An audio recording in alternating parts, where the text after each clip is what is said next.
I've been seeing on social media so many people complain about housing prices, rent prices, the cost of home ownership. But let's stick with the rent at the moment. Yes, when I was 21, 22, 23, 13, 14 years ago, rent for a 1 or 2 bedroom apartment was about $700, $750. Now, I mean, we talking about easily over 12, maybe 1,500. So there is a level of inflation, price inflation when it comes to housing. We understand that that is real. So when I see people online complaining, first of all, I can't stand complainers. Like, it bothers me because complaining doesn't actually help you do anything. It doesn't help you grow. It doesn't assist you in trying to fix the issue. It doesn't help you get to a place where you can then do something different. It's just waste of time, ultimately.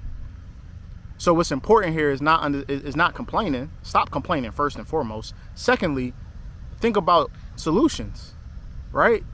If you having an issue affording your rent, I would say that you might need to make an adjustment, move a little differently, maybe go back home if you're in a situation where you can do so with your parents, save up your money, and buy a house. Why waste your money on rent when you can buy a home at the same amount of price when it comes to your mortgage, or a little bit more or a little bit less? Why waste your time? But we sit around and we complain and complain and complain and complain instead of looking at results, looking at how we can change things. Another little thing is, hey, group economics. What happened to group economics? What happened to the point where, I can't afford this by myself, but hey, we got families that go into it together. We got, close friends that go into things together, combining money, combining resources, ultimately to then put you in a situation where you can afford a home.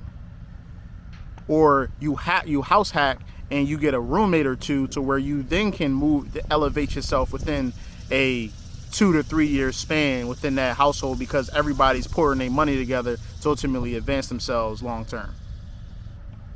Or, like I said, go back home. I did that. I went back home. Now I'm 2 houses in. I went back home for 6 months to 9 months. It was hard to do. But now I'm in a place where I got 2 houses and we about to move to 3. Hopefully, God willing, next year. But my point in this situation is to implore you guys to be about the results, not complaining about the prices. The prices ain't gonna go lower. It's not. You can't even think that way. Everyone wants a housing crash. Okay, cool. You might have a correction of 5 to 10%. That's not going to change the fact that the median household price is over $400,000 in the United States. That's not going to change. It's not. Right? So understanding this, understand the factors of real estate, understand how you can then elevate yourself, do the things, make the sacrifice that you need to make to help your situation. If you need to get a better job, get a better job. If you need to work more, work more. If you need a second job, get a second job. If you need a hustle. You know what I'm saying? Legally, of course. But do the things that you need to do to put yourself in a position to where you can then elevate. Complaining ain't helping you. Crying ain't helping you. Ain't nobody coming to save you either. So ultimately, in the end, how can I put myself in a position to do the things and to make the steps to then get me in a position where I can buy my own home, buy a rental property, rent that out, and then reap the benefits from the fact that rent is where it's at and it will continue to go up, own that asset, and make money long term. How about we do that? How about we stop complaining? And I already know somebody gonna leave me a comment and gonna say something, whatever, complaining, victim, talking about the president or the government, etc. Listen, it don't matter. Do what you need to do to elevate your situation. Make the sacrifice. You might have to take about a year or two to make the sacrifices. Pay your bills on time. Get your credit right. Get your income right. Lower your debt. Pay off your debt. Put yourself in a position where you can buy an asset, buy a home, and get it moving, get it popping.